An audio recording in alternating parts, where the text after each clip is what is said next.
Okay, so welcome Sean Coakley to Full Circle Coaching's Facebook Live. This is our channel on Facebook. And I'm honored to have you here just because, believe it or not, a lot of people don't know how to breathe. I know that sounds like a completely strange concept, but it's true. And so through my 23 years of coaching, I have worked with many people who many athletes are looking to improve. And breathing and breath work is such a huge component, and it's just becoming more mainstream and more, I would say, popular, but it's always been popular. But now there's actually scientific studies on the benefits of it and maybe why we aren't able to breathe. We could probably talk about that. So I'm going to let you just do a quick introduction about you, breath flow and Airofit. And then I'm going to talk about, if you can, send it back to me about how we met. Right on. Okay. Well, hello, everybody. Erinne, thank you and bless you for even having me on this Zoom call with you today. It's a pleasure and an honor. Hello, everybody out there in Full Circle Coaching land. It's a pleasure to meet all of you. As Erinne mentioned, my name's Sean Coakley. Erinne and I have known each other for a little bit of time. I've actually known members of her family for even longer. So I've been practicing yoga with members of her family for quite a long period of time. My background over the past 30 years, I have been a yoga teacher, trainer, studio owner. I am an ex-Division I soccer player who also was a professional cyclist for a couple of years back in my earlier days until I had a bad accident. But I've been studying performance breathing and breath respiratory science for many years. And recently I went back to some of my roots of getting involved in freediving and did some training with people from the world of freediving, which is a very unique world, a very small world in a lot of ways.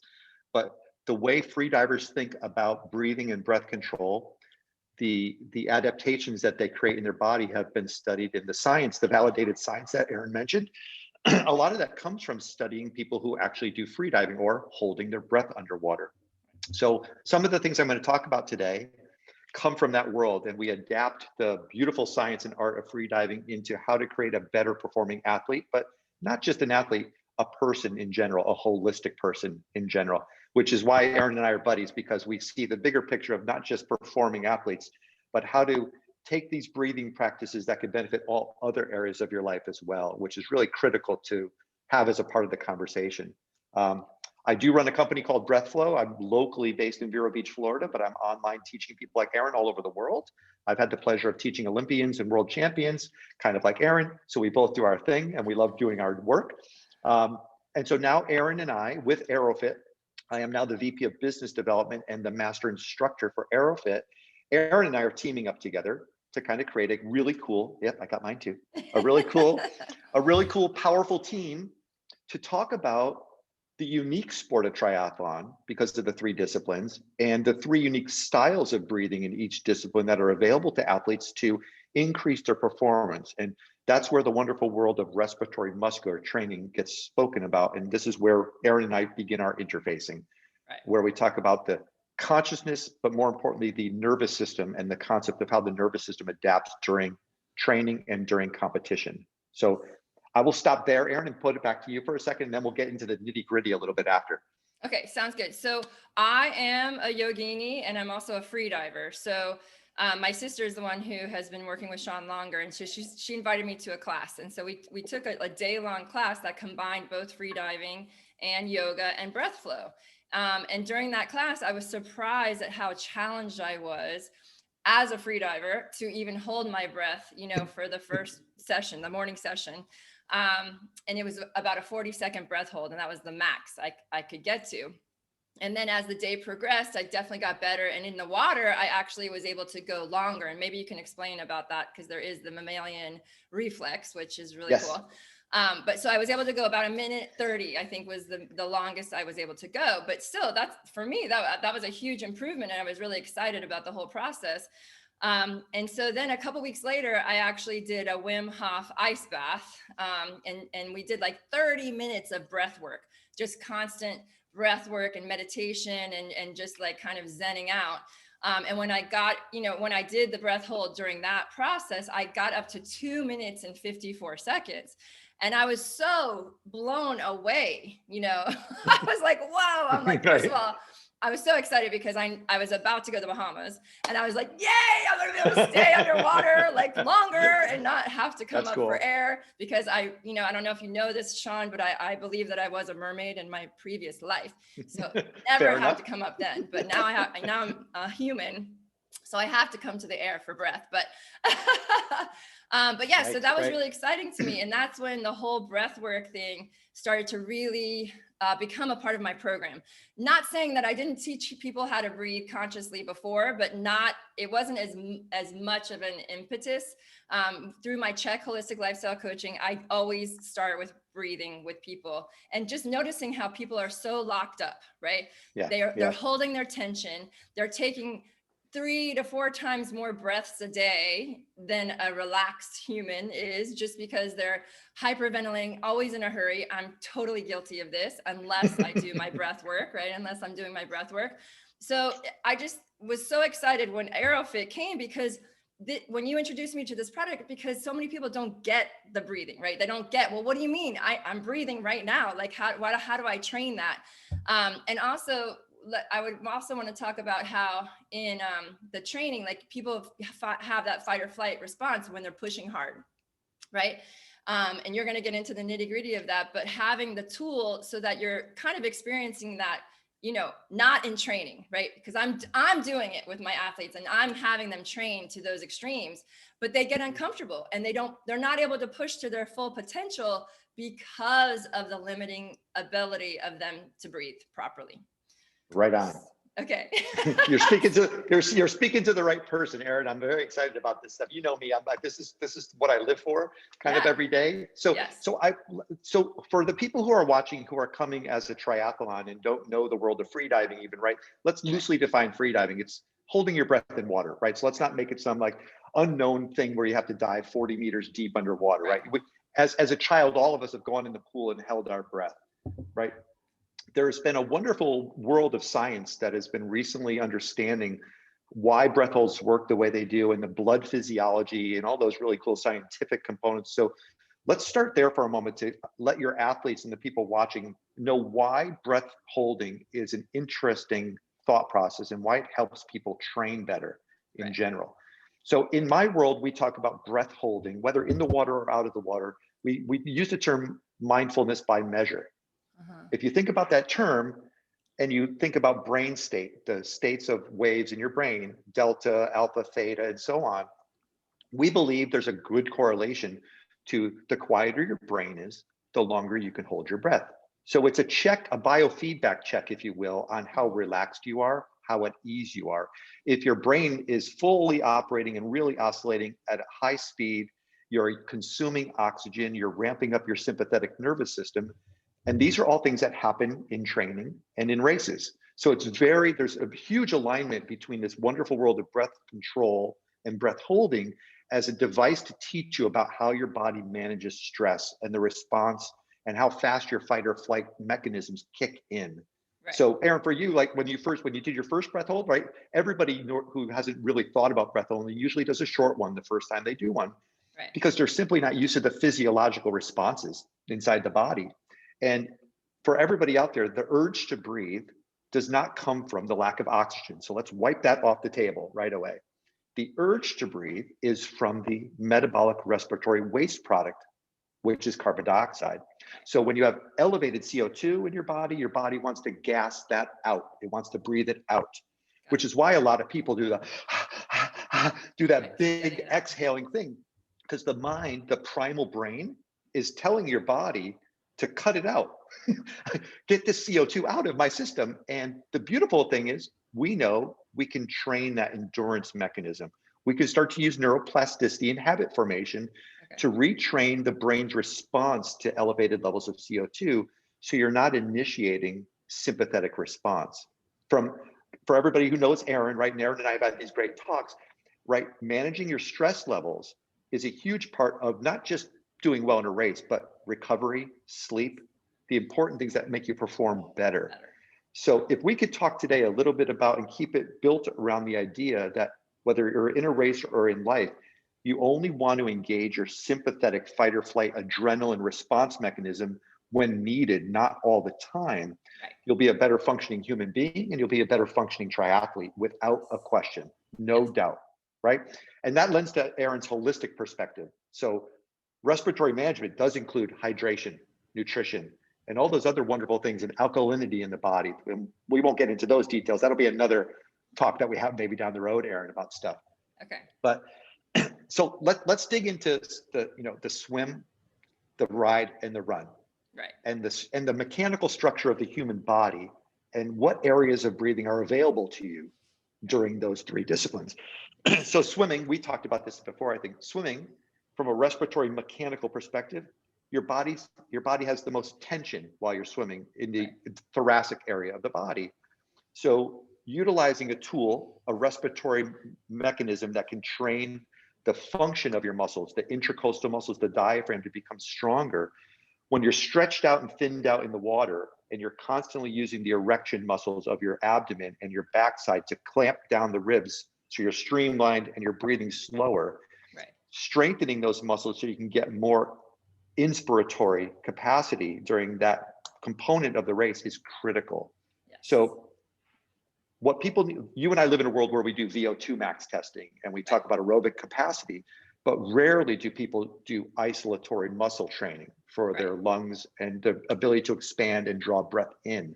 So the beautiful thing, we've been validating this with triathletes, with CrossFitters, with people who, in all these endurance sports, that RMT, a respiratory muscular training, absolutely has a direct impact on the performance capacity inside of those races. And swimming, I'm going to argue, is one of the toughest ones to elevate.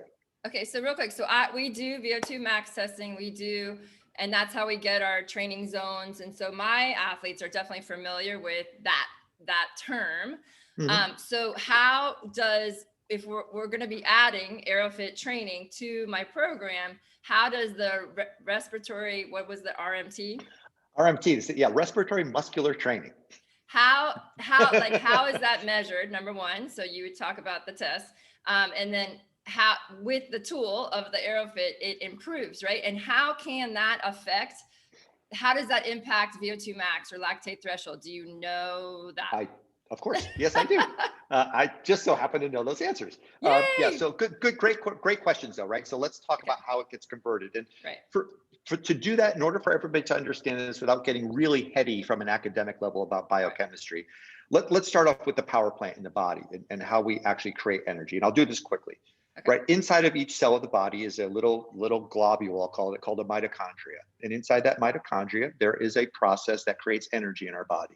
That process requires oxygen and sugar, right? So when you go through the Krebs cycle or the ATP cycle in the body, everybody remember their biology from high school, right? You kick off a triphosphate, it becomes ADP and energy gets created. That's the respiratory energy mechanism inside of our body. Being able to deliver and keep a high level of SpO2 in the bloodstream and having the ability to make it available to your muscular tissue, which is a chain reaction that develops the ability to digest lactic acid well. Wait, repeat that. It just kind of, so you said, my internet is not as good. I don't know why, but it just went out. So just rewind one sentence because it was really good and then I lost you. Okay, gotcha. It always happens at the good stuff, right? Right. So if we understand that oxygen and sugar is the basic energy source for our bodies, right? And we start to talk about respiratory muscular training in two categories, aerobic and anaerobic. Yes. Right. It's important to know why both are important when it comes to training for endurance or even intermittent sprinting sports. Correct. Right. The ability to process lactic acid efficiently comes from the anaerobic side of the equation. And when you work in levels of apnea or breathless training states, when you hold your breath, or when you do things like apnea walking, when you take a deep breath and see how many paces you could take until that threshold urge is too strong. By training on that anaerobic side, the glycolytic process inside of the body, which is how the body creates energy when you're in an anaerobic state, starts to become more efficient. So when you're running low on fuel, I'm sure every triathlete at some point in their life has experienced the wall where they forgot their gel, they're not feeding themselves during a race, right? They run out of sugar in the sugar oxygen equation and they have to switch over to anaerobic. Yeah. That's when lactic acid could become really problematic, Yes. right? So training on the anaerobic side makes the lactic acid dilution process more efficient. So the liver processes lactic acid, breaks it down into its subcomponents. We won't go into that chemistry now.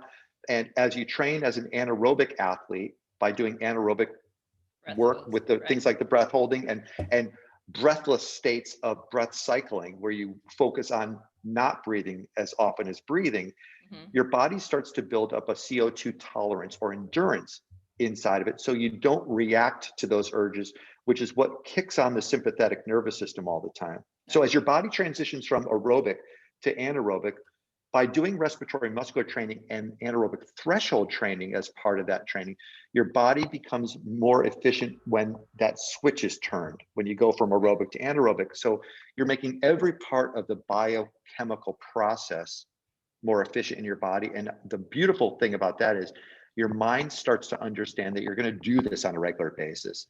And it starts to come to terms with the fact that you're going to win the willpower battle, because your brain is just a dumb instrument that you can train. So right. So Yeah. if we look at the brain as a computer that we could rewrite the software on, by doing this type of training, and especially anaerobic training, into the mix, you will literally start to rewire the habit of how your brain reacts to your performance levels. Right. And to me, that's critical in triathlon. It's so critical. So I'm just going to take it back to triathlon and the sport, and swimming specifically, because this is the biggest challenge for so many of my athletes, because they have a fear. They have an innate fear being a land mammal, and they had some kind of trauma as a child, whether they got thrown in and they weren't ready, or sharks, or whatever the case is. They have this fear of being in the water.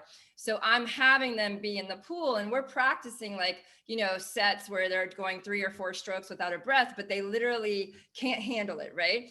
So, and it becomes a problem, and then they get mad at themselves, and they beat themselves up, and they're frustrated, and forget swimming. Like, let's just survive one length of the pool without drowning. Now, and you laugh, but this is real. The struggle is real. I laugh because I know it's real. Yeah, and these are big, strong guys and girls that are very capable of biking and running, no problem. And it's just this whole component of the breath hold and the water combined that kind of freaks everybody out. But this is so cool, because I've actually, when I've used this, I've felt so much anxiety. Like, I did such a hard session the other day. I'm like, okay, maybe I'm not intermediate like yet. I think I need to go back down to beginner. Like, that was really hard. But then guess what? I had the most kick-ass swim yesterday. You swam 1800 at a 143 pace, like nonstop. I hit it so hard, and there's not a doubt in my mind that it was because I was a little uncomfortable the day before. And even though it was getting tired, I was like, it was just the confidence builder physically and mentally. So for all these people that are having so much struggle in the water, they're going to learn to get uncomfortable on land, so that when it happens in the water, it's just not a big deal. Absolutely. And part of my job on a day-to-day basis is kind of getting people to just understand the simple physiological responses that occur in the body, so those don't act as stressors. So when you hold your breath underwater, so we'll talk about the mammalian dive response in a couple moments, because that's a really cool thing to talk about. But when you're in the water and you're underwater, and it's different than holding your breath on dry land, first of all, right? Because when you're holding your breath on dry land, breath is available to you. When you're underwater, there's a different level of commitment, right? Correct. Yes. So let's talk about a couple things that happen in the body progressively as you hold your breath, so you understand why it's hard for someone to take 3 to 4 strokes without breathing. Right. So typically, when the mind starts to sense an elevated carbon dioxide level, and by doing hard work, you're generating more carbon dioxide. Your respiratory mechanisms are speeding up, so you're producing more carbon dioxide. The brain is looking for the signal of that elevated carbon dioxide in your body, and it's telling you to stop and breathe, because survival is more important than swimming in the brain, right? It doesn't care about your swimming routine. It cares about keeping you alive. And that instinct is incredibly strong. So I'm going to give a generic set of responses that happen with people when you hold your breath without swimming, just so people can understand what happens. So if I held my breath here, if I laid down on the table and held my breath for 4 or 5 minutes, I know the processes that my mind tries to use to manipulate me to continue to breathe. Typically, I hold my breath, and a minute in, I'll swallow. That's the first indicator. So I hold my breath for a minute. That's the first mechanism my brain goes, if I make this guy swallow, he'll probably open his mouth up and breathe. Right. Let me try that, right? Yeah. Yeah. Okay, that didn't work. This guy's really dumb. He's continuing to hold his breath. What else can I do? The brain, right? Maybe if I make his intercostal muscles flutter, that's step two. So my ribs will start to convulse a little bit to try to draw breath in and out. Right. I know that that's not a problem because I still know I have a lot of oxygen in my blood and I'm not in danger. I'm not going to black out. Yeah. Next step is my diaphragm starts to flutter. And there's this consecutive sequencing of responses that your brain is trying to convince you to breathe and not be this ridiculous person who is tempting fate, right? So as a human being, as an athlete, the mind goes through those processes very quickly. And when you're swimming, you're creating a lot of CO2 quickly because you're using all your muscle groups. Yeah. And you're stretched out. So that response time is going to be maximized. The efficiency of the brain is going to take over and win the battle and try to make you breathe longer. Right. So that's why muscles, RMT, our new favorite acronym, RMT is important because when you're swimming, and I'm not the swimming expert, but hopefully, Erinne, you can confirm this with me. When you turn your head to the right or the left, you have a couple microseconds to exchange breath. Correct. Not a lot of time. Yeah. Arguably, you would like to have a little bit more horsepower in the inspiratory capacity and expiratory capacity. So when you make that exchange, you get more breath out and more breath back in. So quick note, yeah. You're never turning your head to exhale. You're only exhaling when your face is in the water. You're facing because down. You only have that microsecond to inhale, and you don't want to waste your time when there's air exhaling. So all the exhale happens in the water. But yes, you want to have right. Good. Thank you for that point. So, but Mike, the key point I think is microseconds, right? So split second, exactly. The efficiency, and I always use the term horsepower in your muscles to breathe in is critical. So I'm going to argue that beginning swimmers, they're not used to, they're uncomfortable to begin with. They don't draw a lot of, maybe they draw 30 to 40% volume in during their inhale. Correct. So they're running out of steam as it is because they're not helping themselves. So 100%. Step one is to strengthen those inspiratory muscles and get them to the point where they can draw in as much breath as efficiently as possible. And at the same time, not creating stress, because when the body gasps for breath, the body intuitively turns on a sympathetic nervous system response and kicks out a little bit of adrenaline to help you keep your pace.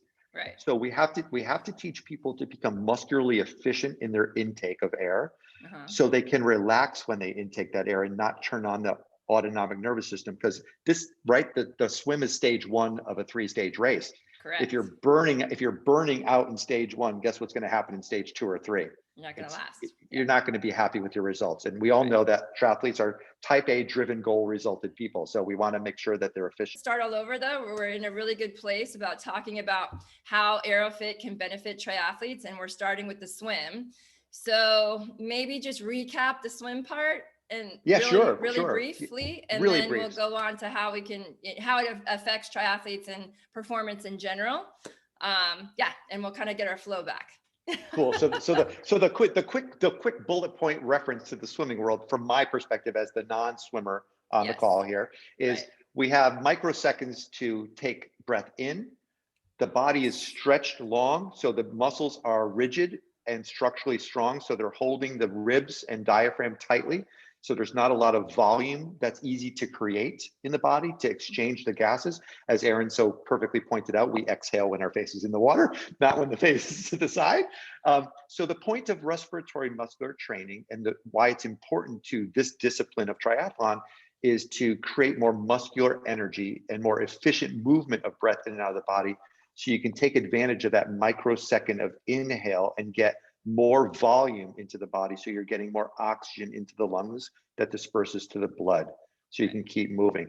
The exhale portion is really actually interesting and important, because slowing the exhale down and extending the exhale is really critical as well, because for 2 reasons. One, it helps you keep connected to the relaxed side of the nervous system the slower you exhale.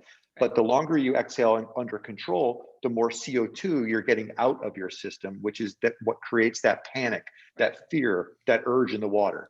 And what's so cool is that that is exactly how I ask my athletes when they're feeling panicky to actually blow bubbles underwater, because the density of the water slows their exhalation down so they can actually calm down. And training it makes it even better, because this actually, when I did the thing on Monday, I was like, wow, it's really hard for me to even exhale with the resistance. Mm-hmm.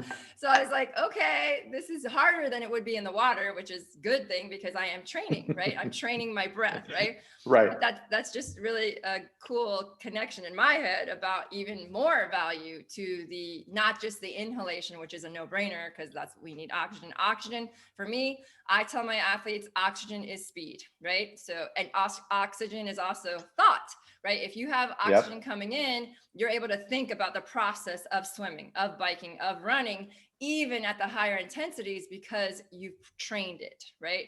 And you don't have that fight or flight reaction because you've trained it. Yes, and on a conscious level, if you think as a machine during your racing, that you're fueling your body, if you pay attention to your breathing rhythm throughout the race, A, it's meditative. Correct. B, it makes you forget about the pain you're feeling in your legs and your arms. So it's a distraction tool, right? Where you can take your mind to a place where if I pay attention to my breath, everything else functions well. And I believe with the other athletes that I work with around the world, when their muscles start to get sore, that's when the old stress habits start to kick in and it breaks the game plan, right? So I think it's really important to keep your focus on your breathing. Erinne, I want to touch on this really quick because you mentioned the mammalian dive response, right? So let's touch on that really quick so people know. Okay. On the face, there's a nerve in your face called the trigeminal nerve. It runs through your cheeks and down through their mandible. Genetically way coded back in the early days of your primal brain, back when we were hunter-gatherers, right? A trigeminal nerve is a sensation nerve, and it reacts to differentials in heat. Okay. So the first step of the mammalian dive response is when you go from sunning your face and you go to a colder environment, the trigeminal nerve gets stimulated, and being in water, it stimulates it even quicker because it's fully touching the face. Water fully envelops the face. Right. And what that does and why Wim Hof method works, there's two components to why Wim Hof method works really well. One, the cold helps induce that response, that trigeminal response, and it creates bradycardia, or slowing of the heart rate. That's an autonomic nervous system response. So that's a benefit. Lower the heart rate, more relaxed, more endurance you could have. Right. The other one, Wim Hof, does a lot of tumo breathing, exhale breathing, big exhales, right? Hyperventilation. If you remember what we talked about in the beginning, gassing off CO2, getting rid of CO2 from your system, Wim Hof's method gets rid of as much CO2 in your system as possible. So the fact that you had a longer breath hold while doing Wim Hof breathing makes completely sense because you lowered your carbon dioxide capacity. So it took longer to build that up and your brain reacts. So the extra minute you added on, arguably from a scientific perspective, is because you got rid of more carbon dioxide. Okay, cool. Right? Yeah. So if that makes sense. So now my safety statement on that, and you would appreciate this, never hold your breath in your water. Hyperventilation is not a great thing to do if you're going free diving because you can black out faster, right? Because you can get dizzy, all those things. So note to everyone, dive with a buddy. So make sure if you hold your breath, do it with a friend, right? Yes. Who's safety oriented. Right. But yeah, so in the swim, if you're swimming in cold water is beneficial. So prior to the swim, you'll see like Stig Severinsen and other world champion freedivers, they'll sit there and sun themselves more because the temperature change, the gradient temperature change, when the warmth goes to cold in the water, the nervous system instantly responds to slowing things down. Cool. So there's a temperature component, a full covering component from the water, and all these other things at play that help you relax the body. Right. And the only way the body stays that way is by controlling your breath throughout the swim. Right. So the second you hit the water, your body wants to slow your systems down to preserve, because it thinks you're putting it in a bad place. Right. Your mind doesn't like it. Yeah. And so it's uncomfortable. Continuing through on a conscious level, and I'll say this a billion times, slowing the exhale down, controlling and relaxing, and even smiling while you're exhaling. I know that might sound cheeky. No, I agree with that 100%. But it's really important to set the positive tone as part of your conscious breathing mechanism, because that feedback loop is what allows your brain to stay happy, so it doesn't create that urge or that fight or flight response mechanism. So yeah, I know you talk a lot about that in your training, Erinne. So really smiling like makes a difference? Yes. 100%. Well, No, I yeah, say no, that all the time. I didn't realize it was really like I say fake it till you make it. Like it really does help you relax when you smile. absolutely. There's a biochemical endorphin release mechanism that the brain has been trained. When you act happy, you become happy. That's so Right, awesome. the endocrine system responds appropriately, and let's not make this into something it's not. It's not going to make you a superhero by smiling all day long, right? But Right. but the body, the sympathetic nerve, the brain is not a smart mechanism. The Right. brain reacts based on programming that's inside of it. It doesn't care at the end of the day. It just is a machine that gets turned on when it's supposed to be turned on. Right. What we are gaining control of is we're gaining control of when to flip that switch. Right. So we can elongate the times of engagement with the nervous system, which allows you to become a more relaxed, more calm, better competitor, right? Because we want to be, as a competitor, if you're going to hit the podium, I'm going to argue that you have to be as rational during the race as you can, not irrational. So I call Right? it burning matches. So Okay. I say, don't burn your matches. Like you, especially in the swim. But something was in my head about the exact so okay, so burning matches through the whole event, right? So not wasting yourself in the swim. We talked about that, and I apologize because I see people are coming on, and I am happy you're here. And we did not press live correctly, so there is 20 minutes ahead of this. We're gonna put the whole thing out there, but please ask questions if you have questions. But as far as, like you said, the benefit of having this smooth ride instead of the staccato happening with your breathing as endurance athletes is so essential to be able to finish the race at full capacity without burning up too soon. Yes. Okay. Yes. Yes, I love. First of all, thank you for using the word staccato to describe that. That's a nice. I'll start. I'm going to borrow that from now because I like Okay. that. It's really Yeah, cool to because I describe look that. at their graphs, right? I look at my Yeah. athletes' graphs, and for our long rides, I'm just going to use this example because I get so frustrated about it's supposed to be an aerobic ride, okay? And this is what happens. Red line, heart rate really high, and then as the ride goes on, they're not able to sustain. They're getting slower and slower and slower. That's called a positive split. So my whole focus was every single workout, you want to be negative splitting. So you have something left at the end and you're pacing correctly and having this smooth line, because we're endurance athletes. We're not doing bike races. I mean, I have some athletes that are doing bike races, but that's staccato training, right? Right. And actually we can talk a little bit about RAM too, because I have to ride 30-minute intervals for 8 days straight Yeah. with my team. And I thought I was going to be training endurance, but actually, no, I need to be training that higher threshold, lactate threshold for 30-minute efforts to get the benefit for our whole team to be going as fast as possible. And Yes. having this as a tool, because I'm going to be really uncomfortable. You know what I mean? Like I'm going to be pushing harder, for harder and longer for shorter periods of times. And then in my mind, I was like, oh, I'm going to ride 3,000 miles across the country. It's going to be like aerobic, but no, like that's not really how it's going to be. So if you can speak to any of that, that would be great. No, of course. And so what I'd like to infuse into the conversation here is that, the current, I'll call it a trend because it's relatively new in the world of respiratory science and athletic training it's the trend of nose breathing and understanding how carbon dioxide endurance becomes important. So let me step back for 2 seconds on this and talk in a very direct way about the importance of going through what I describe with a lot of top tier athletes as a trough of disillusionment for a moment when you're training. So a lot of times you get worse before you get better. Okay, right? I'm gonna like this. I know it. And people have to have faith in the process, because for all of you people who question things, I'm promising you this has been validated. So come at this with a sense of faith that I'm telling you the truth and science backs it up. So for Erinne's RAM expedition, right? She's basically intermittent sprinting for 8 days straight, right? Correct. And during those 30-minute time periods, and if you watch the people at the highest levels who intuitively operate as the best athletes in the world, nobody taught them how to breathe. Right. The majority of them, unless they're going up a really steep peak, most of them are using their nose to breathe. So nose training has become an interesting topic in the world of breathing because two things. One, it's a smaller pipe than your mouth. Two, it slows the process down of breathing. You can't exchange breath as much as possible. Right. And three, it elongates the exhales. which, as we spoke about before, is a benefit thing. The training aspects of breathing with your nose and no longer breathing with your mouth, what is believed is it sets you to the pace that you truly can manage. So breathing through your mouth and ramping adrenaline into your system and stressing your body, we believe on paper as an academic that you're pushing your body beyond its natural limits by doing that. And you're gassing off and you're treating the biophysiology of the body and the nervous system as a tool that can be turned on to maximum heat whenever you want it to. And the body burns out that way. So a lot of endurance athletes are now switching over to nose breathing and suffering. I use that term seriously. Definitely. You will suffer if you switch to nose breathing for a while, and your times will go down before they go up higher on the other side.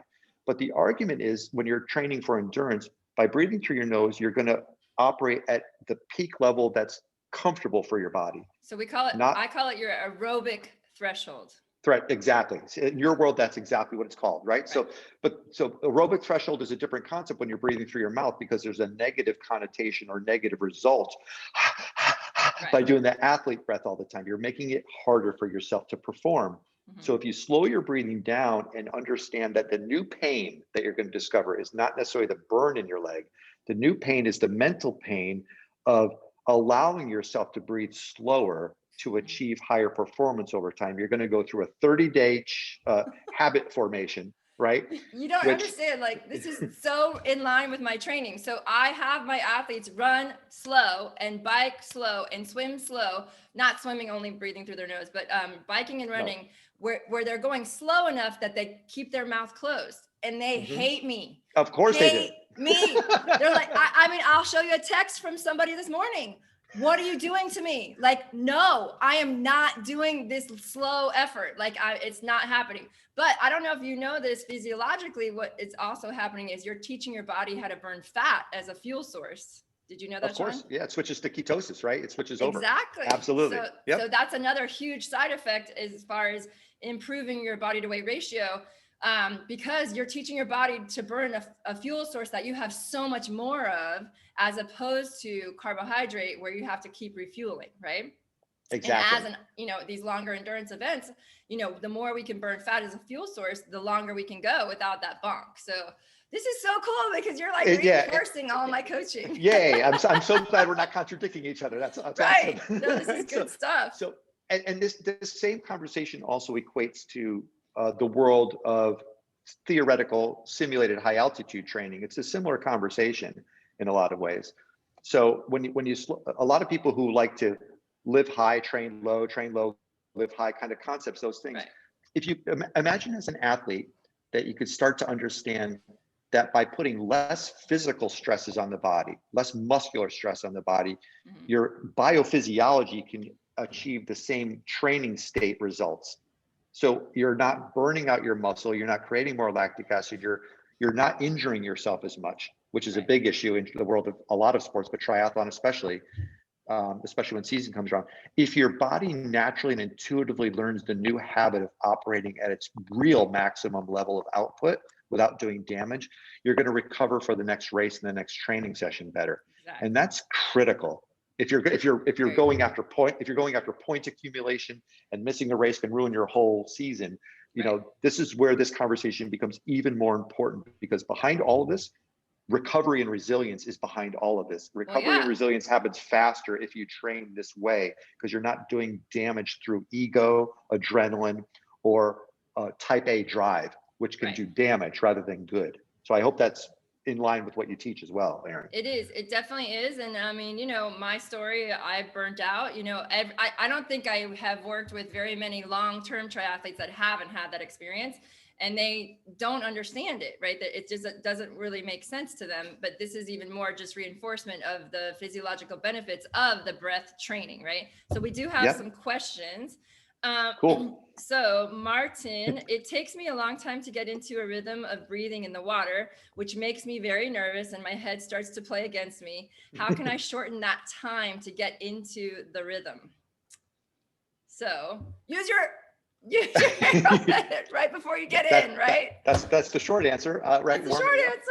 That's the short answer. I would argue, Aaron, on your side of the fence, there's a lot of components that could be talked like there's Totally. stroke efficiency and all those other things that play with your mind because people feel awkward. They aren't. I've watched some of your swims and I see some of your swim coaching and how there's a beautiful efficiency in elegant swimming, right? Where you could even if you're not a swimmer, you could spot the people who know how to swim. Yes. It's smooth, it's beautiful, Yes. it's elegant. Everybody else is choppy and slapping the water, and it's like Right, it looks right. like a big mess in the water, right? Right. So I would argue becoming efficient in your stroke is as important as becoming efficient in your breathing, because those two things combined will allow the sympathetic to stay out of the messaging in your brain. And that's where the drills come in. And the guy, nobody likes to do their drills either.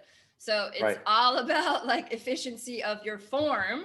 That's going to help you not have to reach those states of breathing, being uncomfortable, right? That's exactly. What you just said. Okay. Exactly. And like I work with like Navy SEAL candidates. Your friend Connor, right, was up here. I was working with him too.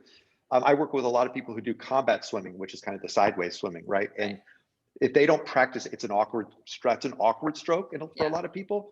If they don't do their drills and they don't practice it, they literally don't know where to engage their breathing mechanism inside the stroke. Right. So they're already losing.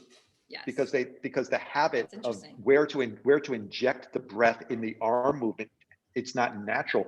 They're literally trying to figure it out while they're racing. And they're usually carrying a body or equipment or whatever, right? I mean, these. Exactly. And then what happens, like an athlete who's struggling, their analytic mind turns on. Mm-hmm. And once you start thinking and you go out of your natural capabilities, that does this. Everything goes south once you start analyzing what's happening. The superstitions kick in, I'm going to have a bad day thought kicks in, all those mechanisms start to kick in, the old habits, right? So I love that you do drills. Drills are important, but drilling in the new consciousness of being a new conscious athlete is more important, because while you're doing those drills, reinforce the breathing as part of the movement, not as a separate component of the movement. It has to be mastered.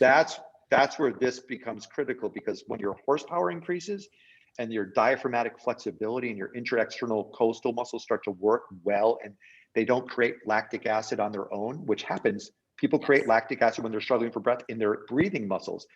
Think of your breathing muscles like your legs. Yeah. I used to follow Jens Voigt on the tour, and he has this great shirt that says "Shut up, legs." Right? I love it. Right? Because lactic acid turns on. You have to think of your respiratory muscles the same way you think about your legs and your arms. If you're not training them, aerobic capacity is not the same as muscular capability. And that's a big deal. Yeah. So why would you want your main muscle of breathing, your diaphragm, to become forming lactic acid quicker? Because it's not efficient and it doesn't have endurance on its own. That's critical. And that's a really good point, because I have a lot of athletes that come to me that are very strong. Like they have muscles, but they can't do the test. Like we'll do a test and like the muscles are doing all the work, but their heart rate doesn't go up. They're not able to put the whole package together. So what we do is we train at higher intensities to get, we're doing it in training, but now we have Airofit, because it takes usually like 6 months to even a year to make that connection sometimes, because the muscles are either underdeveloped or overdeveloped compared to the respiratory muscles. Right. And let's be honest with each other, right? So I'm assuming there's a big group of athletes in general and triathletes out there go, look, I don't have time. I do 50 types of training already. I'm not going to sit around and breathe on my couch. That's BS. Right. Well, let me put that to rest right now. You are never truly training your respiratory muscles while you're running or swimming or biking. You're not. And 8 minutes a day is not too much to grant you a performance increase. At the elite levels, Aaron, we know a 0.25% increase in capacity is it's the difference between gold and not on the podium. Right. For weekend warriors to be able to go from, let's say, a 2 or 3 liter capacity to a 4 or 5 liter capacity of breath exchange, we're going to see better times across the board if they do that. So I'm going to ask everybody who's listening into this, do not denounce the importance of training your respiratory muscles as part of your overall training method. It's 8 to 10 minutes a day. Right. And this will give you such gains, because it's the part of your body that you're not currently working. It's the missing piece of the puzzle, how your breath interoperates with the rest of your body as a machine. So it is worth it. Okay, and then let's bring that back because it's not just about the performance. Like Nope. breathing better makes every aspect of your entire life better from a holistic standpoint. Okay. Yes. And I, was a child that suffered with asthma. I was on asthma meds, I would wake up in the middle of the night with panic. And so for me, when I first started triathlon, I had a hard time breathing, and it took me a lot of time to be able to not hyperventilate. My heart rate when I would run would be 200. Oof. Yeah, I mean, and my coach would be like, "Oh my God, what's wrong with you?" But I have athletes that are very similar, and we do this low effort training. But now I'm really excited because that can take like 6 months to a year. I mean, it's that 30 days where you're forcing it, but honestly, the adaptation, the physiological adaptation can take a long time with training, because we're not just training the respiratory system. And so it's cool because now with this tool, that is what we're training right from the beginning. And I'm so excited. We do want to bring it around to camp because Ultimate Tri Camp. So I'm so excited because guess what? Sean is coming to camp. Woo, woo, woo. So we are going to have 2 days with him, 2 separate sessions with him. So Ultimate Tri Camp is happening. Registration is live. We already have 7 athletes paid in full, and our goal is to get 25. We are going to have a COVID mandatory testing before you come to camp. So just don't worry about that. We're going to take every measure to keep everybody safe. But I'm so excited to have Airofit as a part of camp, and every camper who registers gets an Airofit as part of their registration. That's awesome, Erinne. Yeah, so I'm super excited to be using this tool just to help everybody up level in every way, not just about camp, because I don't know if you guys know about camp, but every morning we do breath work. Like the first thing you do, you come downstairs and you come to the conference room and we all do some breathing together. And that's how we start every single day. And we're going to have 2 days with Sean of actual classroom time. Maybe you could talk about, some things that you might be doing there. Of course. Just to give a little teaser, because it's just going to be a huge opportunity to improve not only all the swimming, biking, and running that we're going to be doing, but we're going to be recovering as well as training our breath, right? Yeah, of course. So the first thing I promise to everybody is I won't bore you to death with academia when I'm down there talking, right? I'm not going to lull you to sleep. It's going to be application live. So I will be coming down basically with a lot of my protocols that I have utilized in the past and currently with Olympic gold medalists, people going to Japan 2021, other endurance athletes. And it covers the myriad of very specific detailed training mechanisms that we're going to cover. And by the end of the time with me, we'll be able to walk away with Erinne being able to make adaptations to the training regimens and add this in. And I promise you, it won't take over your life. It's going to be a small amount of time that you invest once you learn the things that we teach you. And that what you're going to gain in return is going to be so well worth the education. And from my perspective, Erinne, this is my job every day, right? I do this every day. I promise everybody, when I work with world champions, Navy SEALs, gold medalists, doesn't matter. 99% of them do not know what I teach them. This is all relatively new to them because there are performance breathing coaches on the payroll with sports teams, right? This is a new world. The good news is, I was just on the phone with a professional cyclist in Europe who's on a Grand Tour team in the Tour de France, and I'm working with him and his doctors, and the feedback that we're getting over and over and over again is we want to incorporate this into our training, but Sean, I have to get the science to validate it, or I'm not going to put a device in $1 million athlete's mouth. And the good news is, I could share with your audience, is we're putting these in $1 million athletes' mouths, and we're also and we're also giving them the education behind the scenes of why stuff like this works, not just shoving this in your mouth and saying, go try this. We're gonna give you the information that tells you why the science works, so you have confidence in doing these types of things. And it's going to be a valid part of your training, not just some ethereal, let's feel better about ourselves. We're going to make you sleep better. We're going to make you feel better. We're going to make you happier, and we're going to make you perform better. Yeah, right? Those are side effects. Those are the side effects and the benefits, right? So just maybe explain how it actually works. And so everybody at camp is going to get one. So that's going to be a no-brainer. And my local athletes all start bringing my Airofit to classes, so you can kind of see how it works. But it comes with an app, so that you actually, breathe with a line, like follow the bouncing ball. So It's really, really easy. Like it's so easy. I mean, if I can figure it out, and I'm not that really tech savvy, but there's different dials for the resistance on either side for the inspiration and the aspiration or expiration. Yes. And then you use the app and you actually choose. And one thing that I just found out on the app was I noticed that there is an altitude training, which I just told my RAM team about because we have to go through 3 mountain ranges. Mhm. Like I'm going to have to be riding my bike at 12,000 to 14,000 feet. And I don't do that well. Right. So I'm a little nervous. Right. So but You're I'm a so Floridian. excited. You're a Floridian. So excited that I'm going to be able to at least train my muscle, my respiratory RMT, right? Yes.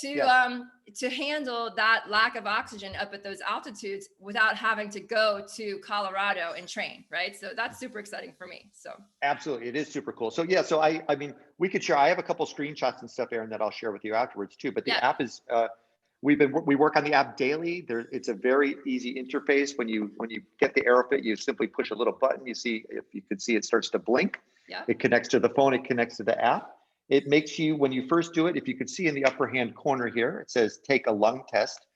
That's one of the first things that you do. So it can create the baseline or foundation for your capacities, if you will. right. So there's intelligent algorithms inside of the app that knows your capabilities. And once you do that test, it'll tell you what your vital lung capacity, or sometimes I call it your accessible lung capacity, your ability to draw in as much air and exhale it out as possible. Right. So it sets a foundation for you. And then when you enter into the specific modules, there's a beginner, intermediate, and expert level. And the expert level, I promise you, is really difficult, even for people who have been training their breath for years. Yes. So it's hard. this is not a type A mechanism where you go in and say, I'm doing the hardest one first, and that's the only way I gain. This is a consistency tool where you start off slow because we have not been training our respiratory muscles in an isolated fashion before. So please, big note to everybody, start off slow, continue slow for a while until your respiratory systems get used to the training and build up over time. Don't just jump to the hardest because you think that's going to give you the most benefit. That's the opposite of what's true. Yeah, so we can put the link, we can put the images in there, the links, even under the Facebook that's today. And then we can also, if you guys are interested in getting one, we have a link for you. And is my holiday special still happening? I think it's actually still on there. Well, Okay. I think we reworded it, Aaron, right? Okay. So the special, the Aaron, let's call it the Aaron special. The Okay, Aaron good. special is still available to people. Okay, Yes. awesome. Okay, cool.